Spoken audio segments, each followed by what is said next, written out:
Today, on episode number 579 of the Teaching in Higher Ed podcast, Lessons in Love and Learning from Mr. Rodgers' Legacy with Jennifer Baumgartner. Produced by Innovate Learning, maximizing human potential. Welcome to this episode of Teaching in Higher Ed. I'm Bonnie Stahoviak, and this is the space where we explore the art and science of being more effective at facilitating learning. We also share ways to improve our productivity approaches so we can have more peace in our lives and be even more present for our students.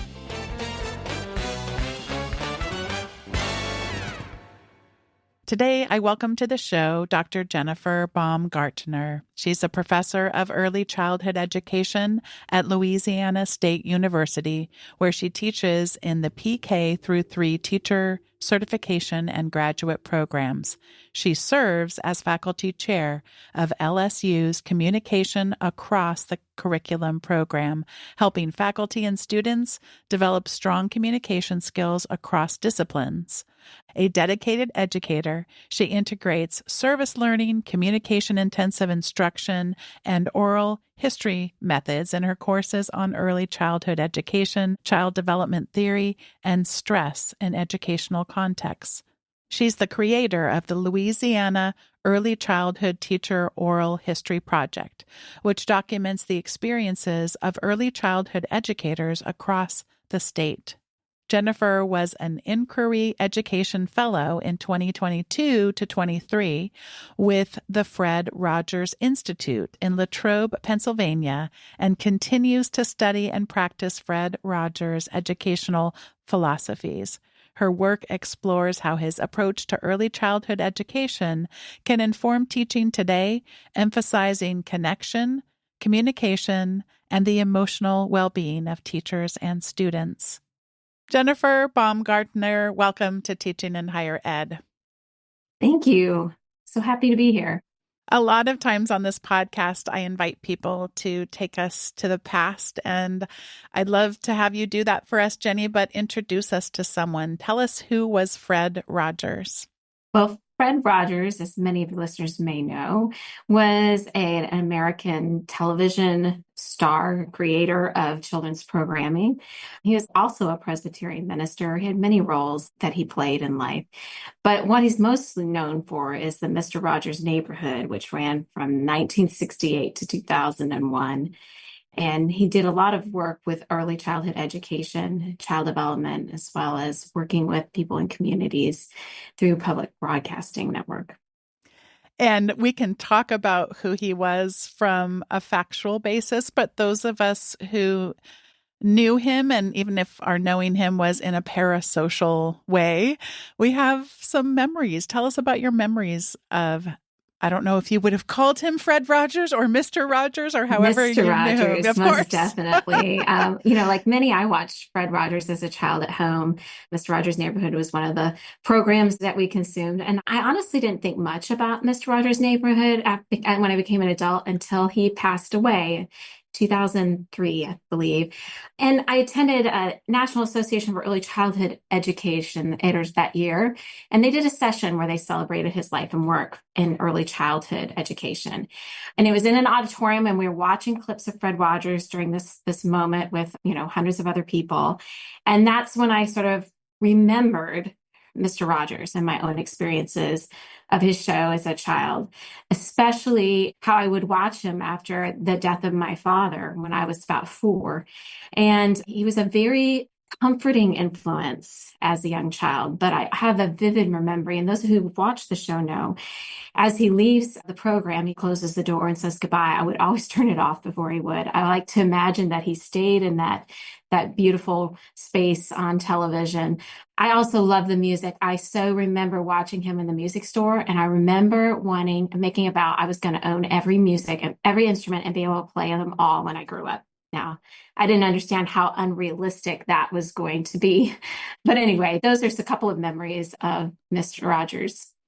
I got to have dinner with you for the second time in my life a number of months back, and we were, of course, talking about him, and I'm I'm with your colleagues and everything. I'm taking ferocious notes because you and your colleagues are so fascinating. You get me so curious about many things. And I took the wrong notes and I watched the quote unquote wrong, although really, is there a wrong Mr. Rogers Yeah. movie? But I watched the wrong one, but it started bringing back all these memories of him. And you were describing a little bit about, yes, who he was as a man, but then also the effect that he had on you. And thank you for sharing about that comfort that he brought you after the death of your father.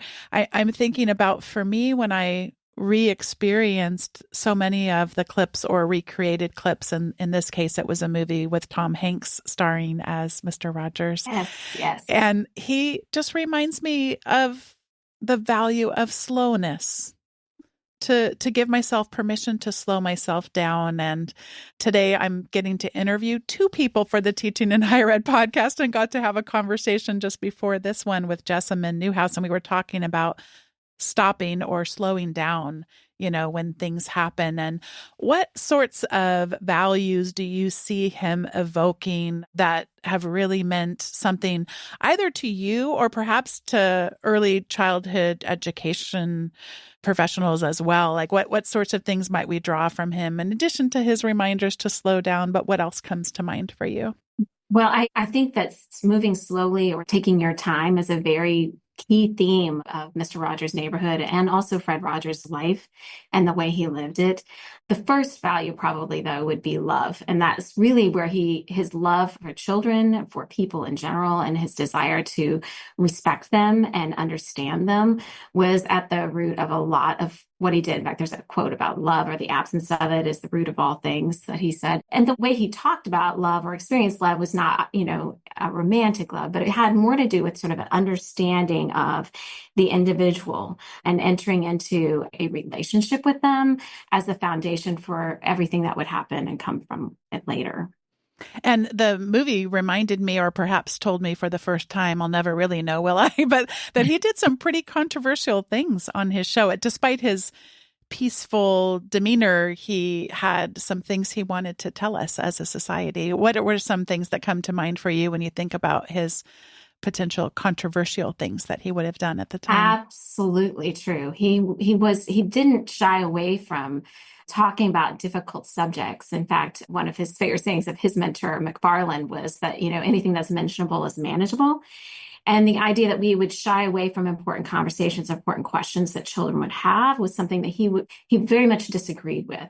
Instead, we thought if we could talk about something, if we could address the question a child brings to us, then we should be able to help it be less difficult for them, help them to be able to really interact with that concept. And so he did take on very controversial issues. In fact, his very first episode of Mr. Rogers' Neighborhood, that first week, he took on several related, very political. If you watch them now as an adult, you can really see this idea of King Friday wanting to build walls around the whole neighborhood to keep everything out. Then they're the more well known about the swimming pools and putting feet in the pool. There's a lot of subtle to us, maybe, but they were very clear statements about things that were going on in the country and things that he knew children would have questions about and families might want to be able to talk to their children about. I mentioned getting to talk to Jessamine Newhouse earlier today, and one of the things we were chatting about was the value of scripts or frameworks in our teaching. And I imagine that we might draw some frameworks from Mr. Rogers in how to handle those difficult conversations. What comes to mind for you of patterns of how he did it and what we might be able to draw from his influence there? It's interesting you mentioned that, and I'm gonna share one thing that was talked about in one of the recent biographies of Fred Rogers. Maxwell King talked about how to speak Fredish, is what he called it. There was actually a way that they addressed things on the show. They took information and were able to talk about it in very clear ways for children by dissecting it. And so if your listeners want to sort of look at just talking Fredish, there's actually a whole pattern for this. It's sort of rephrasing everything in a positive manner. So you can get hurt running indoors, but you rephrase it to running outdoors is safe. Or you phrase the idea bearing in mind that they don't quite understand those distinctions. So you talk about things like asking your parents whether or not they can run. So there's a whole series of steps that are gone through in order to reach the point where you might say something more like, instead of don't run, maybe your favorite grown-up can tell you where you can run. Listening to them is important. Listening to is an important part of growing up. This comes from that blog post of Speaking Freddish. But I think it would be really interesting for people to go into that. And just as an aside, they've created an AI for this too. Oh, So you can put in something and have it go through this process to speak Freddish, which is kind of a fun thing to play with, I would think. oh, I am going to have so much fun doing that. How delightful. And I invited you to start the episode thinking about the past, and I invite you now to think about the future. If we were to infuse higher education with the values and the practices of Fred Rodgers, and we were to look at it in the future, what would be different? Tell us what a college or university might look like, and what examples come to mind of what that future could be. That's such a fascinating question. I think that's a question I took with me when I went to study at the archive, but I don't think I could have phrased it as well as you just did. When I went and studied a little bit at the Fred Rogers Institute archives, I learned a little bit more about some of the work he'd done. And the Institute works hard on what they call the 6 fundamentals of learning, which are outlined in a book that Rodgers wrote with Barry Head back in the 80s for parents. And it identifies 6 fundamentals that he felt like were really important for learning to occur. And when I was studying and reading and learning more about him and his own life as well as his work, I really was beginning to see that maybe these 6 things we could think about as a framework for bringing into our classrooms. And as somebody who studies, teaching, but also well-being, these really resonated with me. So the 6 things, I'll label them quickly, are like self-worth, trusting relationships, silence and solitude, curiosity, deep looking and listening, and play. And so some of the things that I've done since is think a little bit about how acknowledging these 6 fundamentals and building both models in my classroom, but also experiences that help students be able to engage with these ideas might help not only facilitate learning, but also help students be really well in the process. And maybe all of us well in that process as teachers and learners. In preparing for today's conversation, this word/phrase of well-being kept coming up for me. And I found myself even thinking, I don't even know if I know what that means anymore. What comes to mind for you, or either maybe in some more scholarly, way of phrasing it? What actually is well-being? How do we get at that? Yeah, so well-being is usually used to talk about a kind of quality of life, the ability of individuals to do their life. And when I write or speak about this, I even talk about how that word has a hyphen in it, because I think that gives us a bit of a clue into how to define it or how to use it.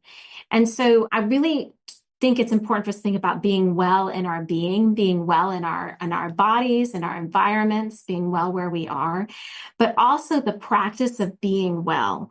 So it goes both ways, that we have to do some things in order to maintain that wellness. And so there's not like we hit this space where we're suddenly experiencing well-being, but that there's this process that happens. And I think there's a lot of beauty in the fact that the word we use actually has, this hyphen right in the middle. I'm this phrase, this sentence, the practice of being well. I realize that Fred Rodgers would tell me to say that in the positive, but we'll maybe end with that. Could we do the negative? What does it look like when we are practicing being unwell? Oh, I think that's a really critical question. And because until you can understand what it feels like to be unwell versus be well, you can't make any change. You have this imagination of what it might be. I do think that there are symptoms that are probably individual to each one of us about when we are in a state of being unwell.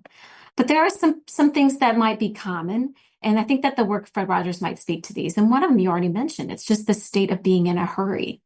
I think many of us are recognizing that we are in a constant state of motion and hurriness.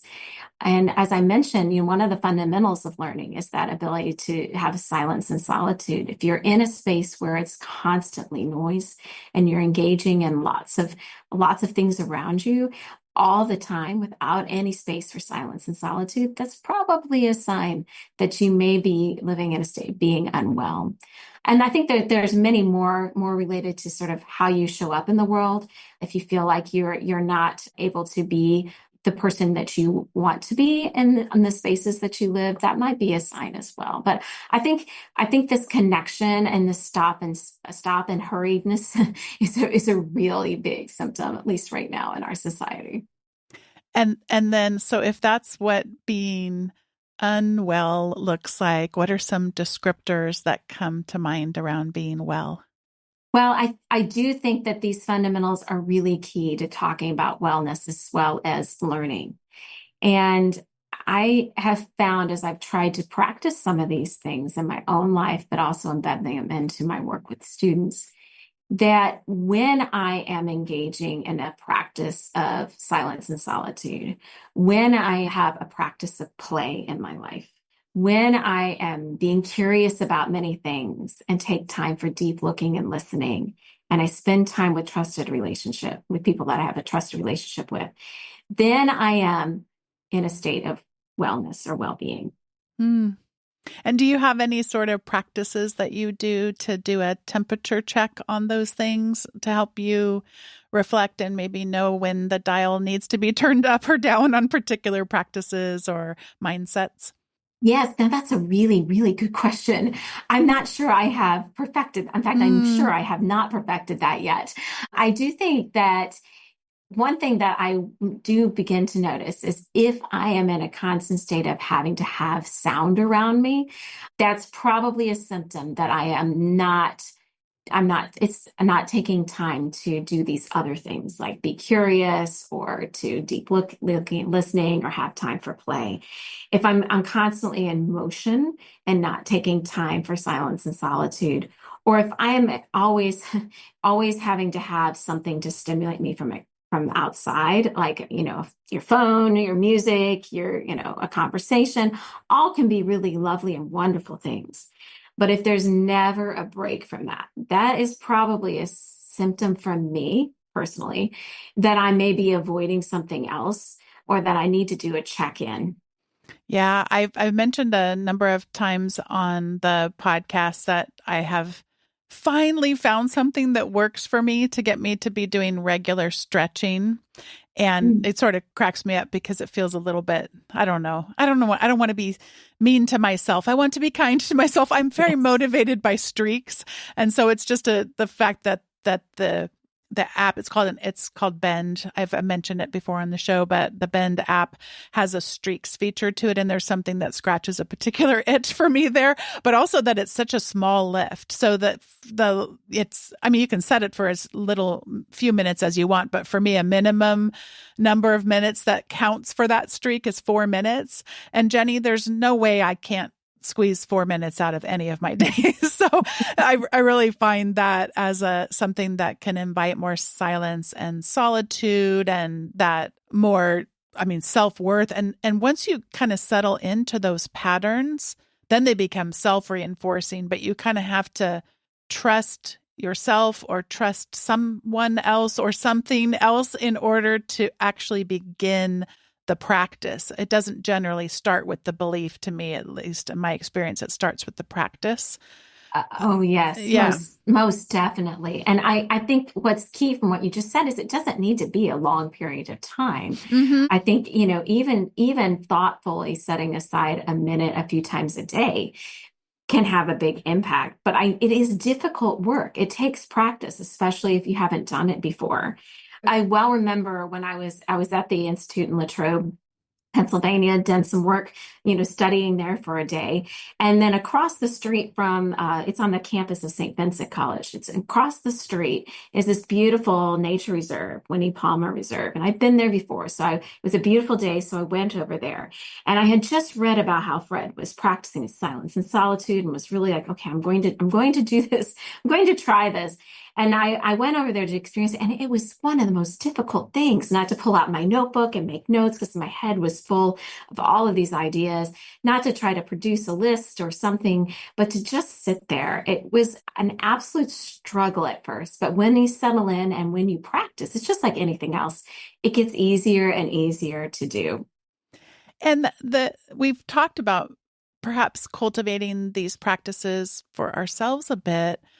I find it much more challenging to try to cultivate these practices in others. Is the same case for you? Harder to try to facilitate with others than for yourself, or is that maybe a different experience for you? I don't know that I've thought about it as easier or harder, but I do think they're very different because we can, once we've experienced it for ourselves, we may want to share this experience with others, or we think that there might be value in bringing this in a learning space. And I think sitting back and considering how you might embed some of these practices into the work that you do in a classroom setting can be a stretch, but I do think it is a possibility, at least to start with students as well. Yeah, I'm thinking about obviously it depends which one we're talking about, right? Yes.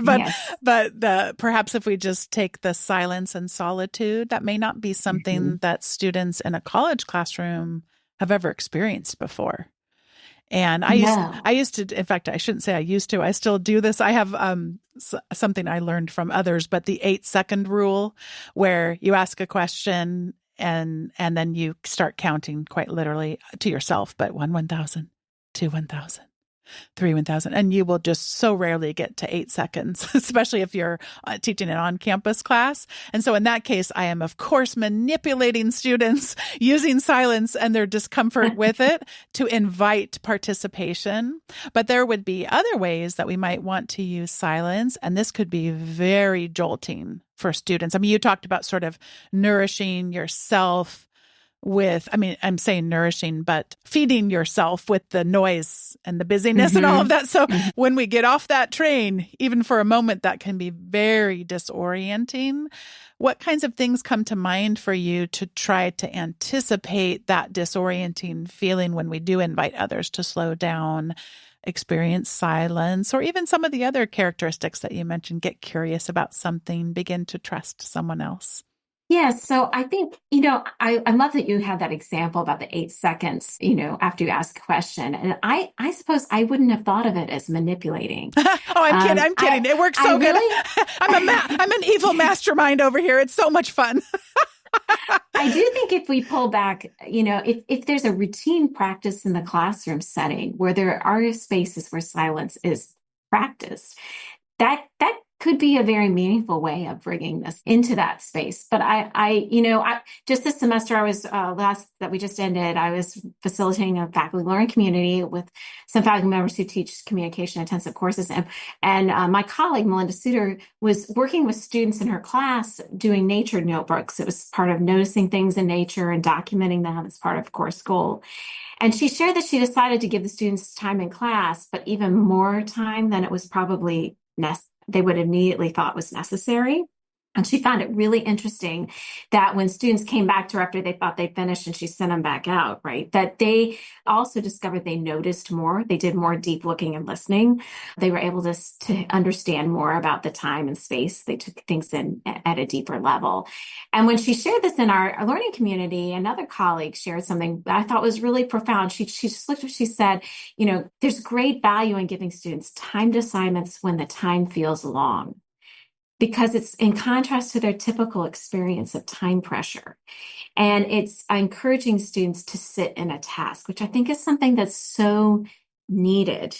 It's not just about producing, but the time and actual consideration of a new subject, a new idea is where learning can occur. And we often do not leave enough space for that to happen. I'm thinking about what it was like for so many of us to watch Fred Rodgers from a distance. And I think about like for people who have cultivated a practice of curiosity or a practice for self-worth, the ability to foster trust within interpersonal relationships, that sort of thing. Once you've done it, you trust the other side, the fruits that will be there. And yeah, it's going to be messy along the way, but like you trust because you've seen it so many times. But if you've not experienced it, many of our students who may not have experienced that kind of solace, it can be really hard to trust. There is a certain type of vulnerability that has to happen in order to, participate that way. Are there other techniques that you use to try to cultivate that trust for students to try something a little bit different? Or actually doesn't need to be students, could be faculty. I know you work with them as well. Things that tend to help cultivate that trust along the way, and maybe perhaps in even smaller ways. Yeah, there's so many ideas here. I think that what you're saying about persisting towards something that's more, keep going until you actually hit that mark before you discover sort of the gem that's there, is a really critical part of the process. I think one of the things I've done to build a kind of curiosity in the classroom, and it relates back to this as well, is I actually have students engage in a curiosity exercise where I give them, 2 or 3 minutes, which seems like a very long time for them, to make a list of as many questions that they have, that they want, things that they wonder about. I said, I don't care if it's the sky is blue or why does my shoe feel tight today. I really just want you to not stop and keep writing down questions. And I will tell you that I've found that students struggle with this task. And as somebody who I'm pretty curious, I walk through life, I have lots and lots of questions. I was completely amazed when we first got these iPhones that we could Google and ask all these questions in a moment. And I love the fact that I can find out answers to all of my wonderings pretty quickly. But I think that now that we have, lived with this for this long, there's sort of a tendency to maybe not be as curious about things. And one of the things that I think is helpful about this sort of activity, and especially if you can repeat it or come back to it often, in that little exercise by saying, now I want you over the next week to sort of notice if you are able to answer any of these questions. Because now that you've identified that this is a question you're interested in, you're going to probably seek out some things to answer it. Maybe without even really meaning to, but you're going to begin to notice things that may help you to be able to answer this question. And I think that that's just one practice that, Fred really was very curious. He talked a lot about curiosity. He sang a song about, did you know it's all right to wonder and marvel? A lot of his gems and truths are in the songs that he wrote for the program. And this is one of them. So I think that's one practice. And then when it comes to like building sort of trust and those sorts of relationships, I think, again, this ability to make your own experience a bit transparent in front of the classroom. And I'm not talking about sharing your life history, but being able to be a real person in the room with students. And also recognize that they come to you with their own experiences and backgrounds. I also this past year just finished relationship rich education, which I know you've had, Belton on as well. I don't know if you've had Lambert on, but that they just wrote. Yeah. And I think that there's a lot of things in there about how we can build sort of these relationships with students, how we can help them to enter into this learning experience feeling really grounded.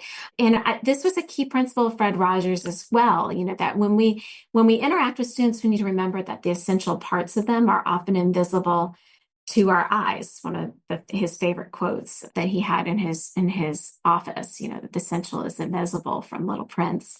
And I think that's a key part that we enter this space too, that we have to know who we're teaching in order to be able to meet them where they are and to be able to assist them in this learning process and learning journey. There's so much I want to ask you, and I'm thinking about your experience there in the archives.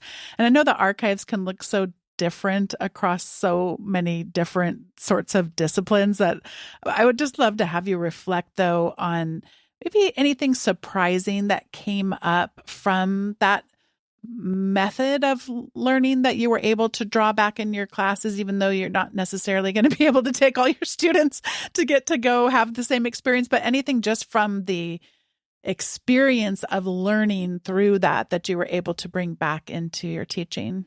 Oh, that is a beautiful question, and I had not thought about that. I think, well, besides my own personal experience and my own growth that happened as a result of reading more about his work and about these fundamentals, but also how he lived them in his own life. And doing a lot of deep reflecting on how I can maybe model that in my classroom space. I think that's one thing I took back. I have at times brought Fred, if you will, into the classroom specifically. So I might, bring an episode that I learned about as a part of the educator's neighborhood, or I might, share a song or a lyric. I routinely in my online class I have what I call Winston Wednesdays. They get an email from me. Fred Rodgers quotes make a very they occur there all the time. And I do think that the idea of learning from what people have written and left behind it's an important part of our scholarship too, right? And I think valuing the notes we take, the thoughts we have that we happen to draft on paper, the letters we write people is something that I bring into my work in the oral history project as well. So I think there's a few ways that I probably bring it into the classroom. There's one last question before we get to the recommendation segment I wanted to ask you about. You invited me in to catch this glimpse of cultivating curiosity in a recent class, and that was through little suitcases that were out on the tables as they came in. And I believe it connected in with your syllabus, but my memory's a little bit fuzzy, other than you had curiosity all over every single picture. I was imagining myself in your class. So maybe paint the picture, since listeners won't be able to see this picture of your first day of class, and some of the techniques and approaches that you use to get them really beginning to wonder and be curious from the very beginning. Yes, so I was inspired actually by some of the work that you shared, Bonnie, when you are on our campus, and really decided to start the semester in my introduction to early childhood course as a journey, like we were going on a trip. And so when they came into the classroom, I had it sort of set up with some maps and some things at the door, and students were given sort of itinerary, which might be called a syllabus. And each of them was given an envelope that was, made to look a little bit like something you might receive from, a travel agent in the old days, that held these materials, and a brochure for the class that had an overview of what we were going to discuss. And those envelopes had their names on them, like, they're prepared for them.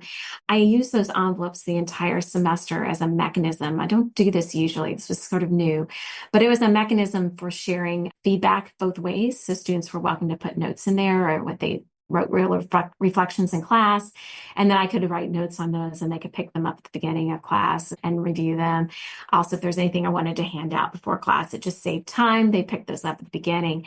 But the thing I wasn't, it also gave me a quick check as to who was not in the room, was be able to easily separate those, and made sure I could send an email to those students later on. And each day of class, they received a little sticker, like a stamp on their envelope. So that at the end, those who had attended a lot of classes had a lot of stamps, which is kind of reminds me of your badging or your, closing your rings kind of thing, that motivates some people to think about attending, because they wanted those stickers. But we really, as in early childhood education, one of the values is play, and helping young children to learn through play. And so the class was really did focus on exploring and experiencing some play for many students, maybe the first time, or at least the first time in many years. Some of them had never explored some materials that we think of as being very traditional. But we had a lot of those materials in the class and practiced a lot of play. And while it fits closely with my subject matter, I do think there are playful ways we might address a lot of the work that we do in the university classroom as well. You had talked earlier just about sometimes the challenge of trying to evoke out of humans our inherent quality to be curious. And unfortunately, sometimes in educational contexts, that can be stifled. I do think it is inherent in human beings, but my goodness, does it ever, can we turn this whole educational experience into far too transactional of a thing to evoke as much curiosity as we might desire? But this is one of those things where it seems, you of course, what you've just described is extravagant and dripping with just absolutely gorgeous perfection, but even like, I think back to a much less labor intensive was that we had a guest speaker come in when I was getting my doctorate, come into one of our classes, and he came in and he just set a little gift bag up in the front with little tissue paper peeking out the top of it. And I mean, that was so simple. It was, at the time, it was probably a $10 book. We didn't know that though. We have no idea what's in there, right? Like, it's like, oh, we know what? No, we've had many guest speakers in our doctoral program, but no guest speaker has ever brought a colorful bag with tissue paper. It's just, of course, begging you to ask what is inside. And I'm thinking to Peter Newberry, who was on the show a very long time ago and introduced me to the idea of, in his classes, he would have some sort of an astrological photograph up in the front. And so he took advantage of the moments before class had even began. And he'd ask, what do you notice? What do you wonder? And that, I suppose it's both not a heavy lift to select a photo and to, have a template that says, what do you notice? What do you wonder? But then also what we talked about earlier, Jenny, of getting students used to that cadence. And at first It might have been weird. He said he totally noticed a dramatic change in those moments before class, where it would be no one speaking to anyone. And, we're all used to coming into our class and, going to our seat that we like to sit in that feels real comfortable, that, depending on the context, is far enough away from everyone else to have my bubble, going for me, to like that people would actually uninstructed, I suppose, begin to have far more engagements with the other people in the class. So you've done that. But I mean, I loved seeing the photos, and you've added even more nuance to all of this. Getting to hear you tell the story here is so fun to just imagine that curiosity that you cultivated through that entire class. What a wonderful example for us all. Well, thank you. I agree with you. I think setting up routines is a really important part of the work that we do. We probably don't spend as much time thinking about it as we should in the university classroom. It's something we do a lot of in early childhood, but setting up some sort of expectations from the very beginning to create these spaces for curiosity, for connection, and even for play if it's appropriate in this setting. Yeah, I'm thinking about early childhood. I'm certainly a novice over here, but even just the idea of place. And in an early childhood classroom, there would be a place for circle conversations, right? And often a round rug. And that's where we're going to have these sorts of conversations, or that's where we're going to sing these sorts of songs. And then I'm even thinking about cleaning up, that cleaning up can be a task that we might dread, but not in an early childhood classroom. Can we, find ways to create meaning and good habits out of even that sometimes perceived as mundane task? Well, this is the time in the show where we each get to share recommendations, and I have a cartoon that I would like to share. And he's a cartoonist and illustrator. His name is Tom Gauld, Gauld. And he has weekly comic strips in The Guardian and New Scientist, and his comics have been published in the New York Times, The Believer, and on the cover of The New Yorker. And here's how the cartoon, which I know is going to be so relatable to so many of us, the cartoon is titled, How to Focus on Writing Your Book. The first box says, turn your devices off. Put them in a drawer. Lock the drawer. Throw away the key. Leave the house. Do not look back. Keep to back rows and hedgerows. Feel your old life slip away. Sleep by day, forage in the evening, write by the light of the moon. And the very last panel says, when you have a passable first draft, commit a minor crime and use your phone call to contact your agent.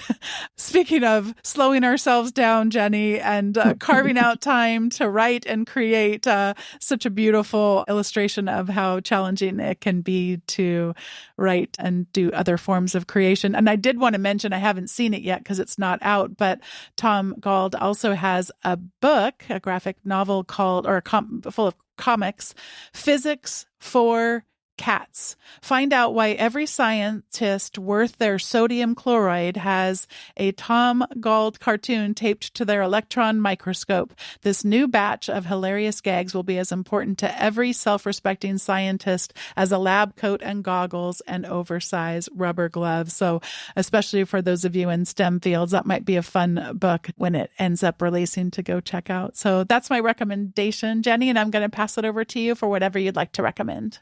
Oh, that is so wonderful, Bonnie. I'm already going to put that in my cart because I know some people who have to read that book. It's going to be very great.